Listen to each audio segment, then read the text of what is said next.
প্রত্যেককে বলছি, যে সমস্ত ভাইরা দুই দিকে ছাদে আছেন আপনারা একটু সাবধানে থাকবেন, একটু সতর্কতা অবলম্বন করে বসে থাকবেন। এখন আপনাদের সম্মুখে আপনাদের সেই দীর্ঘ অপেক্ষার অবসান ঘটিয়ে আমাদের মধ্যে উপস্থিত হয়েছেন ফুরফুরা শরীফ আহলে সুন্নাতুল জামাতের কর্ণধার। আজকের এই বিক্ষোভ সমাবেশে যিনি ডাক দিয়েছেন, লক্ষ কোটি যুবকের নয়নের মণি, যুব সমাজের আইকন পীরজাদা আব্বাস সিদ্দিকী ভাইজান, তিনি এখন আপনাদের সম্মুখে তার বক্তব্য রাখবেন।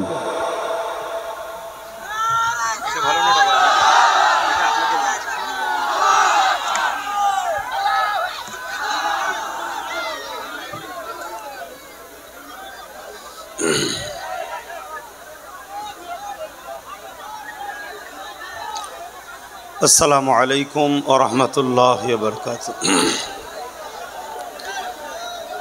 দীর্ঘক্ষণ আজকের এই আলোচনা কি বিষয় আমরা সবাই বুঝতে পেরেছি।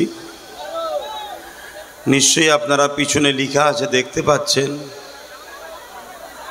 কেন্দ্র সরকার যে ওয়াকফ 2024 অ্যাক্টের নামে যে কালা কানুন করা ষড়যন্ত্র চালাচ্ছে, সেই কালা কানুনকে বন্ধ করার জন্য, এই বিলকে বাতিল করার জন্য আজকে আমাদের এই প্রোগ্রাম।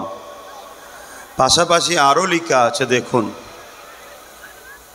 দেখতে পাচ্ছেন, ওবিসি সংরক্ষণের মাধ্যম দিয়ে হাতে গোনা একটা দুটো মুসলিম ঘরের সন্তানরা চাকরি পেত। আজকে সে ওবিসি সংরক্ষণ বন্ধ হয়েছে, তাই মুসলিম সমাজের ছেলেরা চাকরি পাচ্ছে না। যাদেরকে পূর্ণ বহাল করা যায় সেই লক্ষ্য করে আমাদের কিন্তু আজকে এই জামায়াত, এই প্রোগ্রাম। আরেকটা অপশান লেখা আছে, দেখুন, মাদ্রাসা শিক্ষাকে ধ্বংসের দিকে নিয়ে যাচ্ছে, মাদ্রাসা বা শিক্ষা বাঁচাবার জন্য আমাদের এই প্রোগ্রাম। ইতিপূর্বে কম বেশি যিনারাই আলোচনা করেছেন, বিভিন্ন বিষয়ের ওপরেই আলোচনা করেছেন। বিশেষ করে ওয়াকফকে মেন গুরুত্ব দিয়েছে। কেন ওয়াকফকে গুরুত্ব দিয়েছে? ওয়াকফ হলো সব কিছুর মূল, আমাদের ইসলামের একটা পার্ট। তাহলে ওয়াকফ যদি শেষ হয়ে যায় আমাদের অস্তিত্ব মিটে যাবে। তাই আমি এসেছি সংক্ষেপে দু কথা আলোচনা করব, কিন্তু আলোচনা করার আগে দুটো কথা বলবো। একটা কথা হচ্ছে, আমার যে মা বোনগুলো ওখানে দাঁড়িয়ে আছেন, আপনারা ওখান থেকে সরতে হবে। এটা কোনো রাজনীতির মিটিং নয় যে ছেলে মেয়ে একসাথে হুড়োহুড়ি করবে। তাই আমি এখান থেকে ঘোষণা দিচ্ছি, আপনারা আপনাদের জায়গায় সেই দূরে যেমন মা বোনেরা রয়েছে ওখানে যান। কেন আমি বিশ্বাসী, কত সংখ্যা বড় কথা নয়, আল্লাহ যার পক্ষে আছে কামিয়াবি তার আছে। তাই ইসলাম যখন এই সিস্টেমকে পছন্দ করে না, তাহলে আমি পছন্দ করতে পারবো না। দ্বিতীয় নম্বর কথা, যাদের হাতে আমাদের শান, আমাদের মান, আমার দেশের গর্ব, আমার দেশের নিশানা, জাতীয় পতাকা আছে, ওই পতাকার যত যত মর্যাদা দেবেন, পতাকাকে উঁচু করে রাখবেন। আরেকটা বিষয় বলি, যেসব ভাইয়েরা কলেমা লিখা পতাকা এনেছেন বা হুজুরের রওজা মোবারকে ছবি দেওয়া পতাকা এনেছেন, আপনাদের প্রেমের স্বার্থে এটা করছেন ঠিকই, কিন্তু অতি ভক্তি চোরের লক্ষণ যেন না হয়। এই কলেমার জন্য লক্ষ কোটি মা তার সন্তান হারিয়েছে। এই কলেমার জন্য হাজারো হাজারো উলামাদের রক্তে পৃথিবী লাল হয়েছে, শুধু ভারত নয়। এই কলেমার জন্য, এই রওজা পাকের জন্য আজকে তামাম পৃথিবী জুড়ে এখনো সংগ্রাম চলছে বাতিলের বিরুদ্ধে, নাইবাদীদের। অতএব ভালোবাসায় এনেছেন ঠিকই, কিন্তু এর যথাযথ মর্যাদা দেবেন। এবারে আসুন আমি আমার আলোচনার মূল দিকে আসি। মসজিদে আজান হয়েছে, কিন্তু আজকে খবর পেলাম আজকের দিনের জন্য নামাজ 4:30 হবে ইনশাল্লাহ, এটা খবর পেলাম। তো উজু করার টাইম রেখে তার আগে মুহূর্ত পর্যন্ত কথা বলবো, কিন্তু কথা বলার আগে নিশ্চয়ই আমার আগে বাইজিৎ ভাই বলছিলেন তেনার আগে স্যার বলছিলেন, এলাকায় দীর্ঘদিন শিক্ষকতা করেছেন, কি নাম যেন, তৌহিদ সাহেব। হ্যাঁ, এ কথা ঠিকই, অত্যন্ত বেদনা দুঃখ নিয়ে বলছি।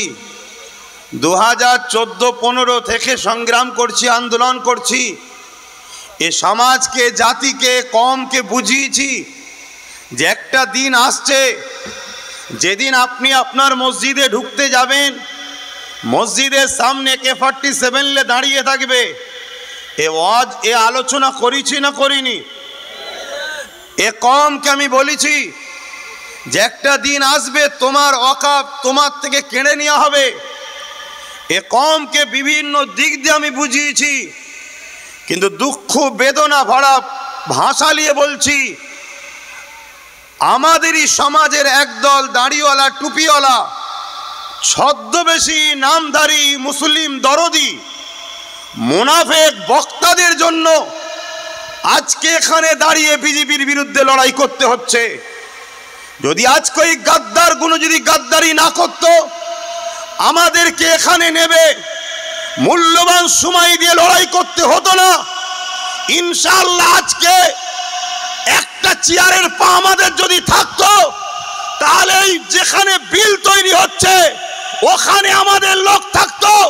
যখনই এই বিল সংবিধান বিরোধী বিল, সঙ্গে সঙ্গে আমাদের লোক ওখানেই চেয়ার তুলে মারত যে তুমি দেশের বিরুদ্ধে গাদ্দার।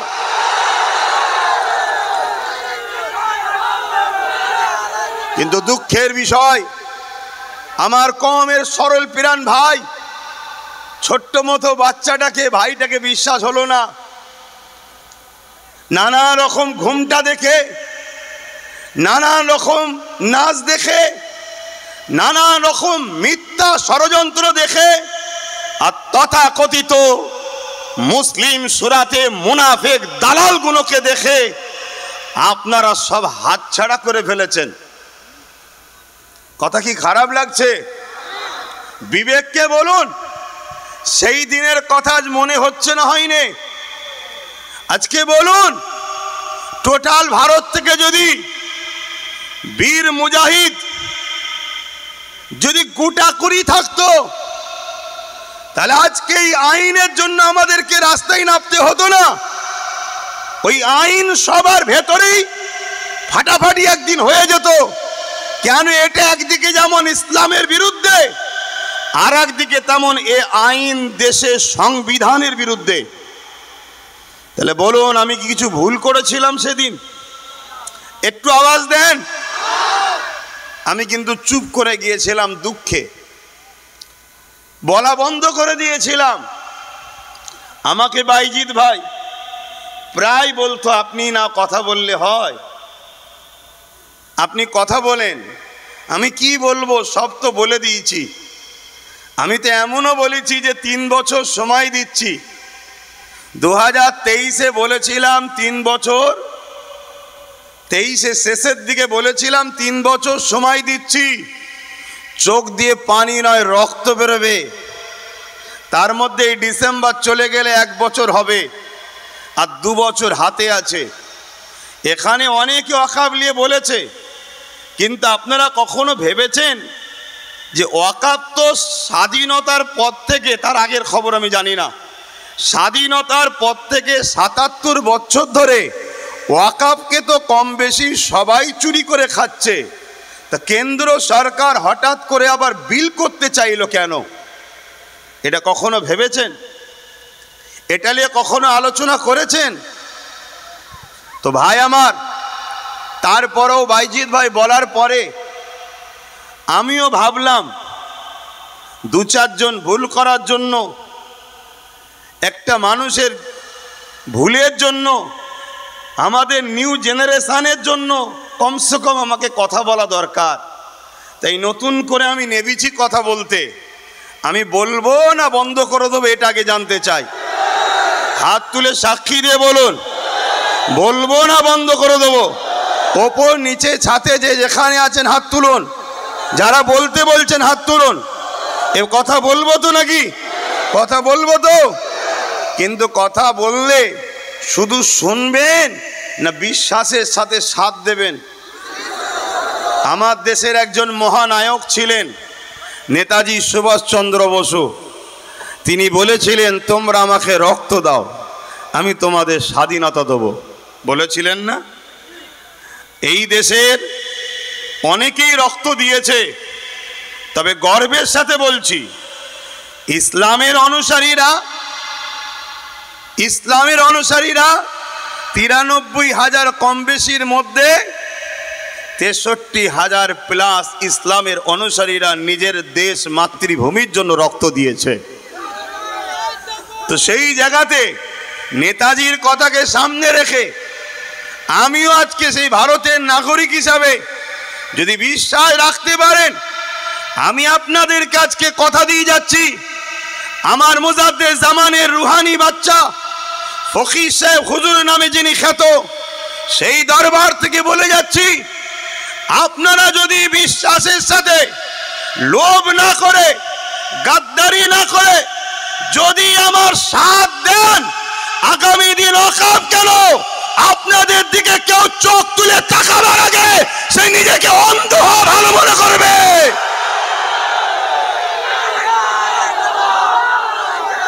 কিন্তু বন্ধু ভাইয়ের আমার, সাথ দিতে হবে। 500 টাকায় যদি বিক্রি হয়, ওয়াকফ তো যাবে বাপ। 2 কেজি তেল, 1 কেজি চাল, আলু পেঁয়াজই যদি বিক্রি হয়ে যায়, তাহলে ওয়াকফ তো যাবে। এখন তো ওয়াকফ যাচ্ছে, একটু অপেক্ষা করুন না, ওয়াকফটা গেলে কি ভয়ানক পরিস্থিতি হবে সেটা শুনুন। আশা করছি এ বিষয়ে কেউ এখানে আলোচনা করেনি, কেন এত আলোচনা হচ্ছে আমি দেখছি। এই আলোচনা কোনো এক জায়গায় যেন কারো বিরুদ্ধে কারো পক্ষে হচ্ছে, কিন্তু আজকের আলোচনা অবশ্যই জালিমের বিরুদ্ধে, আল্লাহ রসুলের পক্ষে আমরা আলোচনা করতে এসেছি, এখানে কোনো সন্দেহ নাই। তাই মনে রাখবেন, সাথ দেবেন তো নাকি? কথা বলুন, সাথ দেবেন তো? এ হাত সত্য তো? কিন্তু এ লড়াইটা তো অনেক বড়, এ লড়াই তো ছোট নয়। আমি তো, আমার আগে ভাই বলল, নিজের মুখে নিজের কি নাম করি বলেন না, নওজুবিল্লাহ, বুঝাতে চাইছে যে বিশ্বাসটা হয়। কেন আমরা 2-5টা মুখ, আর আমার বিরুদ্ধে 2-5 লাখ মুখ। আমি আজ বুঝিয়ে যাব, কালকে 2-5 লক্ষ মুখ চারিদিকে কানে গুজুর গুজুর গুজুর গুজুর করবে। কারো গালে যদি বিষ ঢেলে দাও তবুও তার বাঁচার চান্স আছে, কিন্তু কারো কানে যদি বিষ ঢেলে দাও পুরো জাতিকে মেরে ফেলবে। তা গোপনে তো বিষ ঢালা হবে। তাই আমি কয়েকটা কথা প্রথমে বলছি, এ লড়াই অনেক দূর, এ লড়াই আজকেই শেষ নয়। আর আমি যেটা ধরি, ইনশাল্লাহ তার শেষ দেখা পর্যন্ত কিন্তু মাঠ ছাড়ি না।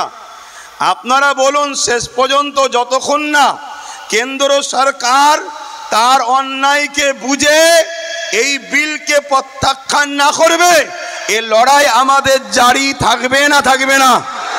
জোরে বলুন, থাকবে না থাকবে না? যদি সংখ্যাগরিষ্ঠ দেখে যদিও বিল বার করে লাই, আর বাকি সেকুলার গুলো ভণ্ডমি করে যদি পিছন দৌড়ে পালিয়েও যায়, আমরা রাজপথ ঘিরে রাখবো। বুকে তাজা খুন দিয়ে হলো মসজিদ, মাদ্রাসা, দ্বীন ইসলাম, আমাদের পূর্বপুরুষদের দ্বীনের সম্পদকে বাঁচাবো, এই অঙ্গীকার আপনারা নিতে পারবেন তো নাকি?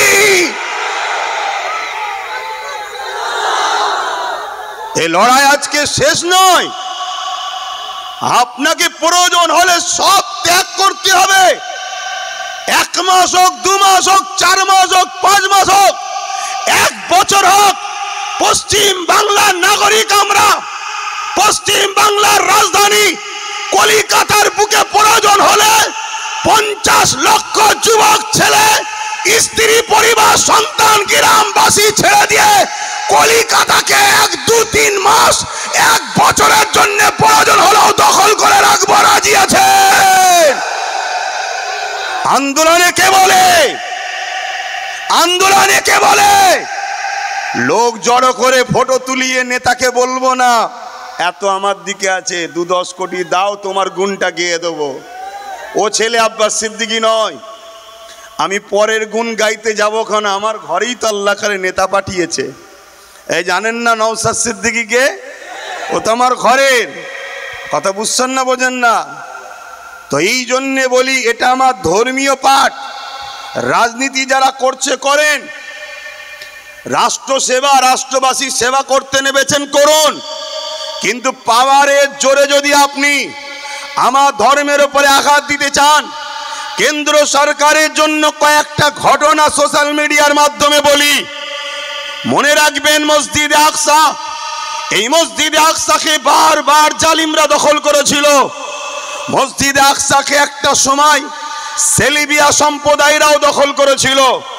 আপনারাও শোনেন, এই যে মসজিদ দখলের ষড়যন্ত্র, মসজিদ নিয়ে যে নাটক চলছে, মসজিদ নিয়ে যে অপদস্থ অপমানিত চক্রান্ত চলছে, এটা আজকে নতুন নয়।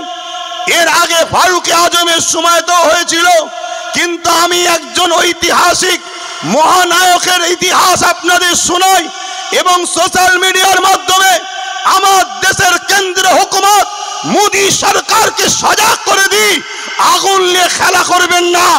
অনেক দলিত মেরেছেন, অনেক আদিবাসী মেরেছেন, আজও মণিপুরে আদিবাসী সম্প্রদায়কে পুড়িয়ে পুড়িয়ে মারছেন, আজও বিভিন্ন জায়গায় ট্রেনে বাসে হকারে নিরীহ মুসলমানগুলোকে মারছেন। আমরা সব বরদাস্ত করে নিয়েছি, কিন্তু আমার মসজিদের একটা ইটে যদি হাত দেন আমরা বুকে তাজা দিতে রাজি আছি, কিন্তু আপনার এই অন্যায় মেনে নিতে রাজি নয় আমরা।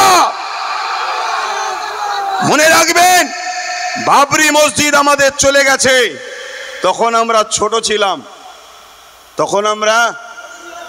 ছিলাম, আর বাবরি মসজিদ যাইনে বাপ, খারাপ নেবেন না, আমি বললাম মানুষটা ছোট হয়ে গেছি, গুরুত্ব দেবেন আমার বাপ জানেরা। বাবরি মসজিদ আমাদের যাইনে, বাবরি মসজিদকে একদল মুনাফেকরা বিক্রি করেছে।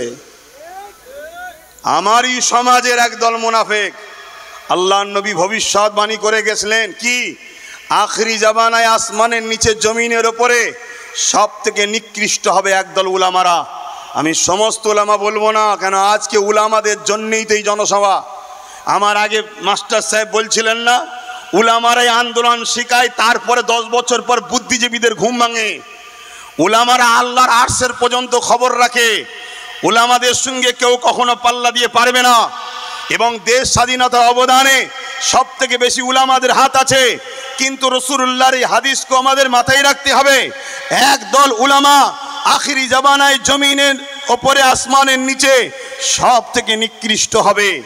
আজকে সেই সকল মানুষের মধ্যে একদল মানুষ আমার বাবরি মসজিদকে বিক্রি করেছে। কিন্তু আজ আলোচনার মাধ্যম দিয়ে এটাও জানাই, আপনারা বলুন, আমাদের সম্পদ, আমাদের মসজিদ বাবরি ওই জায়গাতেই ফিরিয়ে পাওয়া দরকার আছে না নাই? আওয়াজ দিয়ে বলুন, দরকার আছে না নাই? আমি আপনাকে কথা দিয়ে যাচ্ছি, যদি আপনারা ভুল রাস্তা, রং রোড ছেড়ে দিয়ে নিজের মেন রোডে ফিরে আসতে পারেন, সেদিন বেশি দিন নয়, যেখানেই বাবরি ছিল ইনশাআল্লাহ ওইখানেই বাবরি তার জায়গায় নতুন রূপে আবার সেজে উঠবে ইনশাআল্লাহ, কথা দিয়ে গেলাম। এইটাকে নিয়ে কিছু মিডিয়া বন্ধু হয়তো বলতে পারে, তাহলে বাবরি মসজিদ করার জন্য তাহলে রাম মন্দির ভাঙবেন নাকি? না, এটা ইসলাম। কারো ধর্ম ঘরস্থান ভেঙে কোনো ধর্ম ঘরস্থান আমরা তৈরি করি না। তার প্রমাণ হলো বাবরি মসজিদের তলায় বলেছিল রাম মন্দিরের খাঁচা আছে, এটা আছে, ওটা আছে। অনেক পরীক্ষার পরে দেখা গেল ওখানে কিছুই ছিল না। সুপ্রিম কোর্টের রায়টা যারা পড়েছে তারা জানে। আজ আমি বলে যাই, এই ফাইসাল্লা হয়েছিল যে বাবরি মসজিদের মধ্যে গোপনের রামের পুতুলকে লিজে রাখা হয়েছিল, সেইভাবে তারা রাম মন্দিরকে ভেঙেছে, বাবরি মসজিদকে ভেঙেছে। ওখানে কোনো রাম মন্দির ছিল না। কিন্তু আজ আমি আপনাদেরকে জানিয়ে দিই, আমরা মসজিদ তৈরি করতে গিয়ে কোন ধর্মের স্থানকে ভাঙতে লাগে না। কারণ ইসলাম বলছে অন্য ধর্মের উপরে জুলুম করার নাম ইসলাম নয়। কারো জায়গাকে জোর করে সেখানে ইবাদত খানা করলে ইবাদত হয় না। কিন্তু আপনি ভাবতে পারেন ওইখানে তো রাম মন্দির আছে, আপনি বাবরি মসজিদ তৈরি করার কথা বললেন, তাহলে কি করে করে। তাই আজ আপনাদের চোখ খুলে দিতে চাই, বিশেষ করে সোশ্যাল মিডিয়ার মাধ্যমে আমার হিন্দু বন্ধুদের বলবো, হিন্দু মা বাবাদেরকে বলবো, আপনাদেরকে কিভাবে বোকা বানানো হচ্ছে। দেখুন, যেখানে বাবরি মসজিদ ছিল সেই জায়গায় রাম মন্দির হয়নি, বাবরির জায়গা এখনো ফাঁকা আছে, রাম মন্দির অনেক দূরে হয়েছে। কেন মোদি, কেন এর আগে যত জালিম এসেছে আল্লাহর সঙ্গে যারা পাল্লা দিতে গেছে তারাই মিটে গেছে। তো মোদি বাবু খুব ভালোভাবে জানে এই বাবরির জায়গায় রাম মন্দির করেনি, ওই জায়গাকে ফাঁকা রেখেছে, কেন আল্লাহর জায়গা দখল করা সম্ভবই নয়। তো ভাইয়ের আমার, তাহলে আপনারা প্রচার রাখবেন তো নাকি? আমার হিন্দু ভাই বাপ মা বোনেদের প্রচার রাখবেন তো নাকি, যে ভাই আপনাদেরকে বোকা বানানো হচ্ছে, ওখানে রাম মন্দির করেনি, রাম মন্দির দূরে করেছে, ও জায়গা এখনো ফাঁকা আছে। কথা মাথায় ঢুকলো? তাহলে আমরা আমাদের যে জায়গা ঘর সেখানে পুনরায় আল্লাহ চাইলে আমরা ইনশাল্লাহ যদি ন্যায়ের পথে আসতে পারি অবশ্যই কামিয়াবি হব ইনশাল্লাহ। বলুন তো ভাইয়ের আমার, আজকে যে ইতিহাসটা জানাতে চাইছিলাম, মসজিদে আকসাকে সেলিবিয়া সম্প্রদায়রা দখল করেছিল, গায়ের জোর দিয়ে মুসলমানদের নামাজ বন্ধ করেছে, আজান ইকামতকে বন্ধ করেছে। আজকে যেমন আমার ভারতবর্ষে আমি 2013-14-তে বলেছিলাম একটা দিন আসছে তোমাদের মসজিদে কেউ একজন মিথ্যা কেস করে দেবে, কোর্ট বলবে সমাধান না হওয়া পর্যন্ত নামাজ আজান বন্ধ থাকবে। বলেছিলাম না বলিনি? আজকে সেই দিন আমরা দেখতে পাচ্ছি। কি দেখছি? সাম্বাল মসজিদে তদন্তর নামে একদল ভিড়কে নিয়ে যে 4-4টে তাজা প্রাণকে খুন করা হলো, পুলিশের গুলিতে তাদের জীবন চলে গেছে। এটাই সমাজ মাধ্যমের মাধ্যম দিয়ে যাওয়া যাচ্ছে। আজকে সেই সাম্বাল মসজিদে তালা মারা হয়েছে, আজান বন্ধ আছে, নামাজ বন্ধ আছে।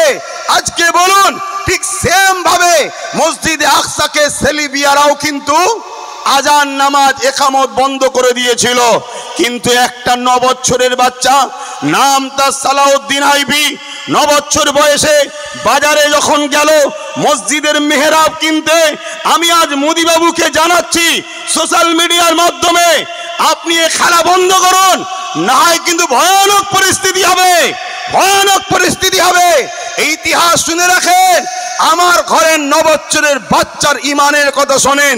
হযরতে সালাউদ্দিন আইবি তখন 9 বছর বয়স ছিল, দোকানে গেছে মসজিদের মেহরাব কিনতে, একটা সুন্দর মেহরাব পছন্দ হয়েছে, ওই মেহরাবটাকে নিতে চাইলো।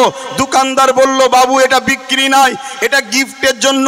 সালাউদ্দিন আইবি বললেন, এটা আমাকে গিফট করা হোক। কিন্তু সালাউদ্দিন আইবিকে দোকানদার তখন বললেন, এটা তাকে গিফট করা হবে যে মসজিদে আকসায় এটা লাগাতে পারবে। তখন মসজিদে আকসা সেলিবিয়াদের দখলে রয়েছে, সেলিবিয়াদের হাতে আছে। পৃথিবীর তৎকালীন সময় শক্তিশালী তারা, আজ যেমন রাশিয়া বলুন, আমেরিকা বলুন, চীন বলুন, এরা বলে আমরা দাদা, তখন সেলিবিয়ারা ছিল পৃথিবীর দাদা। হযরতে 9 বছরের সালাউদ্দিন আইবি বলেছিল, ইনশাআল্লাহ এটাকে যত্ন করে রাখেন, আমি সালাউদ্দিন এই মেহরাবকে নিয়ে গিয়ে আল্লাহর ঘর মসজিদে আকসাতে আমি লাগাবো। কথা বুঝে আসছে? আজ সেই ইমানি ধারালি আমিও বলে যাচ্ছি, আপনারা যদি আমার সাথ দেন, আপনারা যদি আমার সাথ দেন, দিবার মতো যদি দেন, ইনশাআল্লাহ সমস্ত কিছু আমরা ফিরে পাবো। যারা আপনাদের দিকে তাকাবে জুলুমের নজরে, অন্যায় নজরে, হিংসার নজরে, খতম করার নজরে, সংবিধানের দ্বারা তাদের ভাবতে বাধ্য করব যে আমার তাকানোটা ভুল হয়েছে, তার আগে অন্ধ হলে মনে হয় ভালো ছিল। তো ভাইরা আমার, সালাউদ্দিন আইবি হুজুর তিনি বড় হলেন, 12,000 সৈন্য, মন দিয়ে শুনবেন, 12,000 সৈন্য নিয়ে সালাউদ্দিন আইবি মসজিদ আকসাকে উদ্ধারের জন্য রওনা দিলেন। ওদিকে সেলিবিয়ারা 4 লক্ষ অস্ত্রধারী সৈন্য নিয়ে মসজিদ আকসাকে ঘিরে রেখেছে। কিন্তু 12,000 সৈন্য নিয়ে সালাউদ্দিন আইবি বক্তব্য শুরু করলো, আমার সৈন্যরা, শুনলাম 4 লক্ষ সেলিবিয়া সৈন্য রয়েছে, অস্ত্রধারী সৈন্য, তোমরা বলো এই লড়াইয়ে তোমরা যাবে না পিছিয়ে যাবে? 12,000 কোথায় 4 লাখ, 12,000 4 লাখ, 12,000 সালাউদ্দিন আইবি সৈন্য দাঁড়িয়ে গিয়ে বলল, আমাদের সিপাহসালার সালাউদ্দিন আইবি, আমরা পৃথিবীর অন্য কারো সৈন্য নয়, আমরা সালাউদ্দিন আইবি সৈন্য।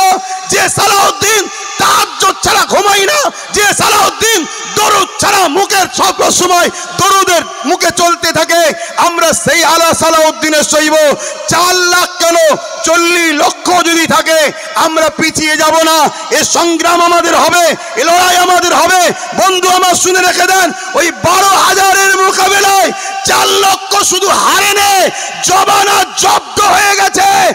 আজও বলে যাচ্ছি কেন্দ্র সরকারকে, আপনি রাজনীতি করছেন, রাষ্ট্রের বিকাশ করুন। মুসলিম, দলিত, আদিবাসী, সাঁওতাল, বাগদি সবার নিরাপত্তা দিন। আজকে আপনারা জানেন 2019 থেকে 2021-এর মধ্যে আমার ভারতবর্ষের 10 লক্ষর উপরে মেয়ে গায়েব হয়ে গেছে। গায়েব শুনছেন তো নাকি? 10 লক্ষর উপরে মেয়ে নিখোঁজ, তার মধ্যে গুজরাটে সব থেকে বেশি। আজকে আপনি রাজনীতি করছেন, দেশের প্রধান হয়েছেন, আপনি নারীদের সুরক্ষা দিতে পারছেন না, আপনি নারীদের হিফাজত করতে পারছেন না। আজকেই দেখলাম খবরে, পোর্টালে দেখছিলাম, আমার কাছে ছবি সার্চ করে রেখে দিয়েছি, কেন প্রমাণ রাখতে হয়। আসামে কেন্দ্র সরকার রয়েছে তো নাকি বিজেপি সরকার? তো বলুন বলুন, আসামে কি সরকার? কেন্দ্র সরকার, বিজেপি সরকারের লোক। আনন্দবাজার অনলাইনের মধ্যে ছেপেছে কি, আসামে দুর্গা মন্দিরের মধ্যে গণধর্ষণ করেছে একজন কিশোরীকে, সেই কিশোরী নিখোঁজ। আরে আপনি দেশ চালাচ্ছেন, বেটিদের নিরাপত্তা দিতে পারছেন না। আবার 10 লক্ষর উপরে মেয়ে গায়েব হয়ে গেছে, তাদের নিরাপত্তা দিতে পারছেন না। আপনি পড়েছেন কি ধর্ম লাগাও। আজকে সমাজের বুকে এই ওয়াকফ নিয়ে খুব সাইলেন্ট ভাবে প্রচার হচ্ছে। কি জানেন যে ওয়াকফ হলো এমন একটা জিনিস, মুসলমানরা যেখানে গিয়ে 10-12 জন দাঁড়াবে, একটা বোর্ড টাঙিয়ে দেবে বা মুখে বলবে, ওটাই হয়ে যাবে ওয়াকফ। তাহলে বলুন, এই খবরটা যদি আমার অমুসলিম ভাইদের কাছে পৌঁছায়, তারা আমাদেরকে ভুল বুঝবে না? এই বিভাজন কেন্দ্র সরকার করছে, আমাদের মধ্যে অশান্তি দাঙ্গা লাগিয়ে আমার দেশটাকে শেষ করার ষড়যন্ত্র চালাচ্ছে। তাই দূরে কাছে সোশ্যাল মিডিয়ায় আমার হিন্দু মা বাপ ভাই বোনেদেরকে বলবো, আমরা ভারতীয়, আমরা ভাই, আমরা সবাই মিলে এদেশের ব্রিটিশকে তাড়িয়েছি। ততদিন পর্যন্ত তাড়ানো যায়নি যতদিন ব্রিটিশ আমাদের মধ্যে বিভাজন লাগিয়ে রেখেছিল। সেই পথেই কেন্দ্র সরকার হাঁটছে, হিন্দু মুসলমানের মধ্যে বিভাজন লাগাচ্ছে।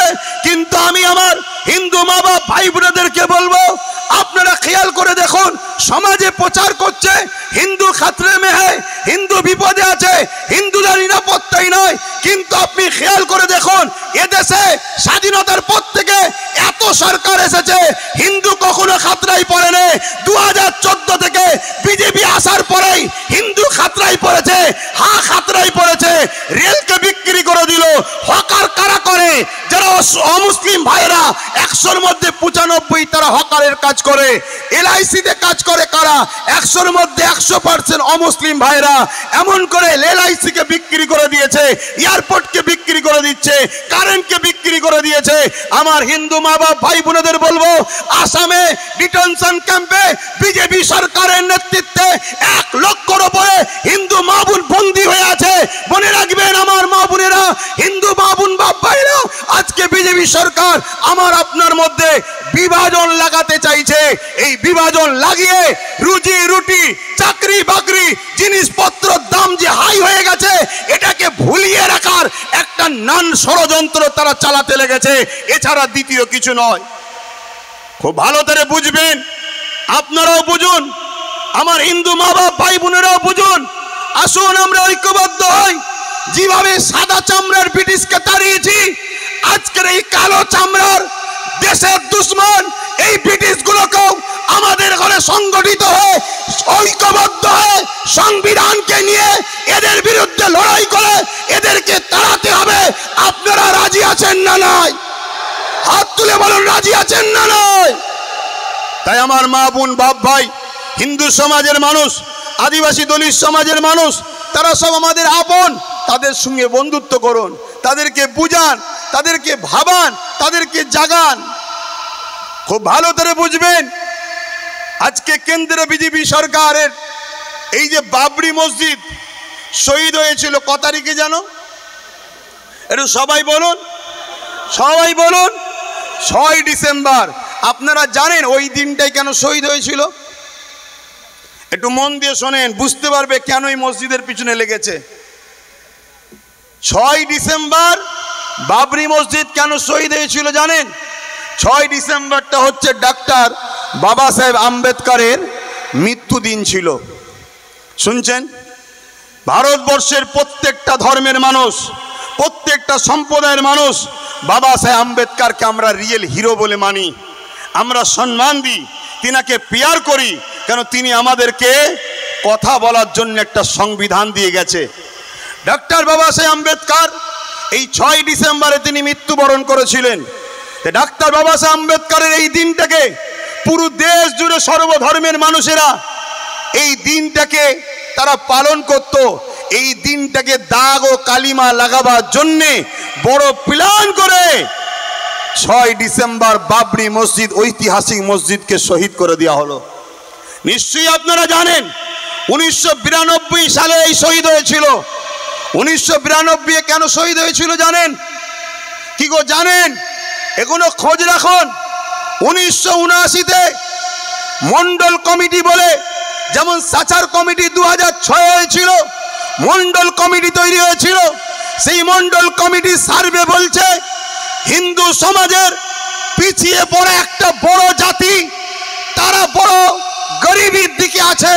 তাই মন্ডল কমিটির এই রিপোর্ট অনুযায়ী তৎকালীন সময় একটা আইন পাস করা হয়েছিল, কি পিছিয়ে পড়া হিন্দু সমাজের মানুষকে 27% চাকরিতে সংরক্ষণ দিতে হবে। এই 27% চাকরি পিছিয়ে পড়া হিন্দু সমাজের মানুষ পাবে, এটাকে মেনে নিতে পারলো না। তাই বড় প্ল্যান করে 1992 সালে বাবরি মসজিদকে সামনে রেখে হিন্দু মুসলমান খেলার জন্য এই প্ল্যান করে বাবরি মসজিদকে শহীদ করে দিয়েছিল। আজকের দিনেও এই মসজিদ, মাদ্রাসা, কবরস্থান ওয়াকাবের পিছনে লাগার কারণ একটা হলো, আজকে দেশের বুকে বিজেপির কোনো মুখ দেখাবার রাস্তা নয়, না কোনো কলকারখানা করেছে, না কোনো ছেলেদের চাকরির ব্যবস্থা করতে পেরেছে, না রুজি রুটির ব্যবস্থা করতে পেরেছে। উপরন্তু বিজেপি আসার পরে আমার দেশের চতুর্দিকে যতগুলো দেশ আছে সবার সঙ্গে ঝগড়া লেগে গেছে। আর একটু খুলে বলি আমার হিন্দু মা বাপ ভাই বোনেরা, আর আপনারাও শুনে রাখেন, প্রচার করবেন, যদি বিজেপি হিন্দু দরদি হয় তাহলে নেপালে তো 95% হিন্দু, সেই নেপালের সঙ্গেও ভারতের সম্পর্ক ভালো নেই কেন? জবাবটা বিজেপিকে দিতে হবে। জানেন তো নাকি নেপালে 95% হিন্দু, সেখানে সম্পর্ক ভালো নেই। যদিও বা বাংলাদেশের সঙ্গে সম্পর্ক ছিল, এক হাসিনাকে নিয়েছে আর বাংলাদেশের সঙ্গে সম্পর্কটা খারাপ করার চেষ্টা করছে। চতুর্দিকে আমাদের দুশ্মন হয়ে গেছে। খুব ভালো করে বোঝেন, আজকে বলছে হিন্দু ভাইদেরকে নাগরিকত্ব দেবো, এই তথ্যগুলো শোনেন, সমাজকে বলবেন। দূরে কাছে আমার হিন্দু ভাইয়েরাও শোনেন, পাকিস্তান থেকে স্বামী একজন গায়ককে ভারতবর্ষে নিয়েছে, ভারত সরকার তাকে নাগরিকত্ব দিয়েছে, এর জন্য কোনো বিল অ্যামেন্ডমেন্ট করতে হয়নি। আজকে বাংলাদেশ থেকে একজন মুসলমান নামধারী হাসিনাকে নিয়েছে, তাকে আমার দেশে ঘর দিয়েছে, গাড়ি দিয়েছে, সিকিউরিটি দিয়েছে, এর জন্য কোনো বিল করতে লাগলে, অথচ আমার গরিব হিন্দুগুলো আজও ফুটপাতে পড়ে আছে। আমার গরিব হিন্দু মা বোনগুলো এই ঠান্ডায় তারা থরথর করে কাঁপছে। আজকে গরিব হিন্দু মা বোনগুলো তাদের চাকরি কারবার নয়, এই যে জিনিসটাকে মাইন্ড থেকে ডাইভার্ট করার জন্য হিন্দু মুসলমান হিন্দু মুসলমান হিন্দু মুসলমান করতে চাইছে। এটা আপনাদের বোঝাতে হবে, তাদের থেকে মুখ ঘুরিয়ে নিলে হবে না। এমন কোনো ভাষা মুখ দিয়ে বললে হবে না যাতে আমার হিন্দু ভাইদের দিলে আঘাত লাগে। এ লড়াই হিন্দু মুসলমানের লড়াই নয়, এ লড়াই নিজের দেশকে বাঁচাবার লড়াই, এ লড়াই নতুন প্রজন্মদের হাতে রুজি রুটি চাকরি দিবার লড়াই, এ লড়াই আমার ভারতবর্ষকে এই জালিম সরকারের হাত থেকে মুক্ত করার লড়াই। এ লড়াইয়ে আমরা জীবনের শেষ নিঃশ্বাস পর্যন্ত লড়বো। রাজি আছেন? হাত তুলে বলুন রাজি আছেন। তাহলে আজকে এই ঢোলা দক্ষিণ 24 পরগনা মাদারতলা থেকে এই লড়াইয়ের এই এলাকা থেকে শুরু হলো। আগামী দিন আমরা রাজ্যের বিভিন্ন জায়গায় করার পর আগামী দিন কলিকাতার রাজপথ স্তব্ধ করতে যাব। আপনারা সেদিন সাড়া দেবেন তো নাকি? হাত তুলে বলুন সাড়া দেবেন তো নাকি? আপনাদের ধৈর্য সময় আছে তো? একদিন, দুদিন, 3 দিন, 4 দিন, 5 দিন, প্রয়োজন হলে বছরও থাকতে হয় থাকবো। পারবেন তো নাকি? হাত লম্বা করে বলুন। ধোকা দিচ্ছেন না তো? ধোকা দিচ্ছেন না তো? হাত নামান। কারণ এটা দেশকেও বাঁচাবার লড়াই, সংবিধানকেও বাঁচাবার লড়াই, পাশাপাশি আমার ধর্মীয় অধিকারকে বাঁচাবার লড়াই। এবারে আসুন, কেন ওয়াকফ বিল করতে চাইলো এ সম্বন্ধে একটু বলি নাকি? এখনই ধৈর্য হারা হয়ে যাচ্ছেন না তো? মনে রাখবেন ওয়াকফটা কি জিনিস। আমার পূর্বে অনেকে বলেছে, আমিও 2-1 কথাই বলছি। উৎসর্গ করা, গিফট করা, কুরবান করে দেওয়া। কথা বুঝে আসছে? ধনী মানুষেরা তাদের সম্পদকে আল্লাহর রাহে উৎসর্গ করেছে। উদ্দেশ্য মসজিদের উন্নতি, মাদ্রাসার উন্নতি, কবরস্থান, খানকা, বিশেষ করে মুসলিম গরিব ছেলেদের এডুকেশন, শিক্ষার জন্য দান করেছে। শুনছেন? কিন্তু মনে রাখবেন 77 বছর ধরে এই ওয়াকফ সম্পদকে লুটে পুটে খাওয়া হচ্ছে। সবাই খেয়েছে বাপ, সবাই খেয়েছে। যদি এই ওয়াকফ সম্পত্তিকে মুসলিম গরিব ছেলে মেয়েদের পিছনে খরচ করা হতো, তাহলে আমার ভারতবর্ষে একটা এপিজে আব্দুল কালাম কেন, হাজার হাজার এপিজে আব্দুল কালাম আজকে তৈরি হয়ে যেত। তাহলে আমেরিকাকে দেখে ভয় করতে হতো না, আমেরিকা আমাদেরকে আব্বা বলে ভয় করত।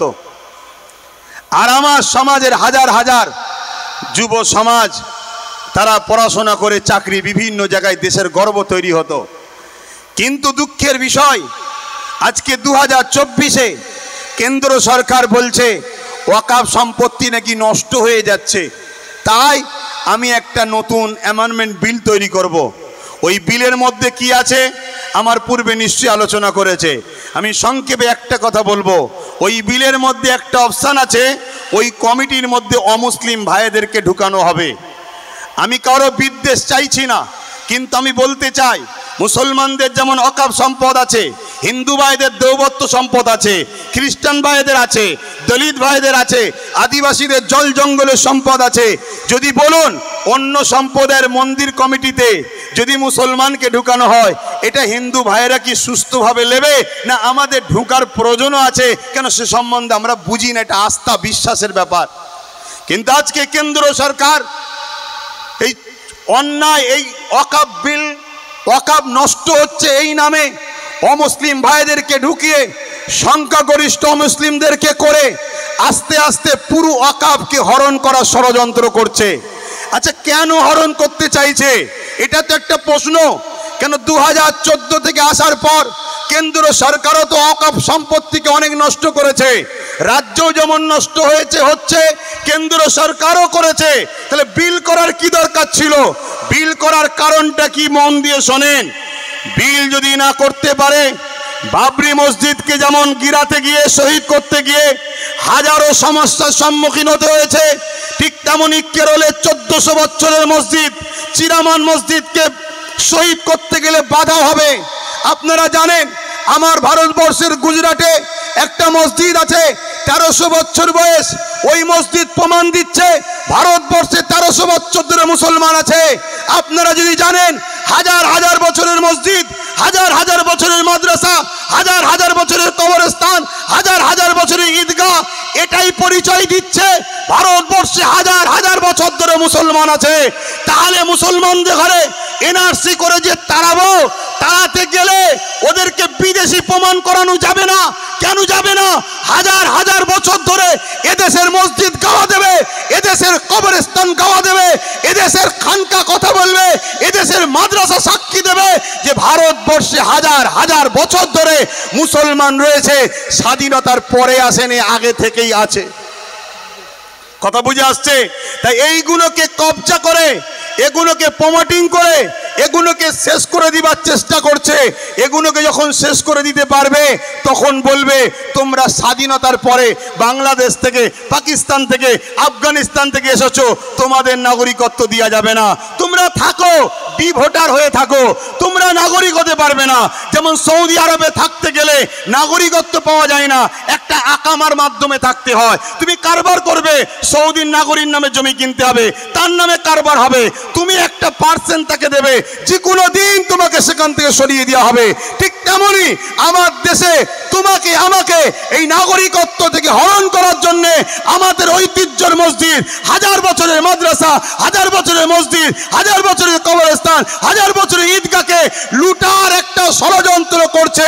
এবারে বলুন, এই মসজিদ, এই মাদ্রাসা, এই কবরস্থান যদি চলে যায়, আমাদের পেহচান চলে যাবে, আমাদের পরিচয় চলে যাবে, আমরা ভারতের নাগরিক প্রমাণ দিতে পারবো না।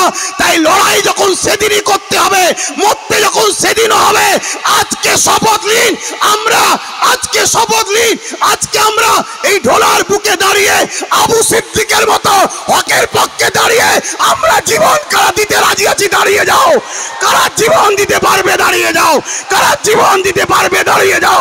দেশের জন্য, সংবিধানের জন্য, গণতন্ত্র বাঁচাবার জন্য, মুসলিম, হিন্দু, দলিত, আদিবাসীর ঐক্যের জন্য আবু সিদ্দিকের মতো আমরাও জীবন দিতে পারবো তো নাকি? পারবো তো নাকি? পারবো তো নাকি? এই জায়গায় ধৈর্য হারা হলে হবে না, পিছিয়ে গেলে হবে না, এ সংগ্রাম চলবে। আজকে বিভিন্ন জায়গায় করছি, সবাইকে সজাগ করে আগামী দিন কলিকাতার ব্রিগেড হোক, রাজপথ হোক, পুরে স্তব্ধ করে দিবার জন্য আমাদের এই লড়াই চলবে। আপনারা কলিকাতায়, আমি আব্বাস সিদ্দিকী, আমার ডাকে সাড়া দিতে কারা রাজি আছেন? দিল থেকে হাত তুলে দেখাবেন, দিল থেকে হাত তুলে দেখাচ্ছেন তো নাকি? কিন্তু আপনারা প্রশ্ন করবেন নাকি ওখানে কে থাকবে? প্রশ্ন করবেন নাকি? এতটুকু বলে যায়, ওখানে হকবাদী আলেম উলামারা থাকবে, বাইজিদ আমিন সাহেব ইনশাল্লাহ থাকবে, আমি থাকবো। এতটুকু বলে যাচ্ছি, কোনো রাজনীতির দলের নেতারা থাকবে না। আপনারা যাবেন, যাবেন, যাবেন। আজকে বড় দুঃখ লাগে, আজকে ওয়াকফ নিয়ে চিল্লানো হচ্ছে, অনেক জায়গায় চিল্লান, মাদ্রাসা নিয়ে শোনাবেন না? কি গো, দু কথা মাদ্রাসার জন্য বলবো না থাকবে? হাত তুলে বলুন, বলবো না থাকবে? একটু যেতে যেতে শুনে যান। কেন্দ্র সরকার মাদ্রাসাকে, মসজিদকে, কবরস্থানকে পুরো দখল করে নিতে চাইছে, এটা অন্যায়। এর বিরুদ্ধে যেমন লড়তে হবে দায়িত্ব, ঠিক তেমনি রাজ্য সরকার বড় প্ল্যান করে মাদ্রাসাকে শেষ করে দিচ্ছে। তার একটা ছোট্ট নমুনা হলো আপনাদের এই মাদ্রাসা। এই মাদ্রাসার নাম মাদারপাড়া সিনিয়র নুরানি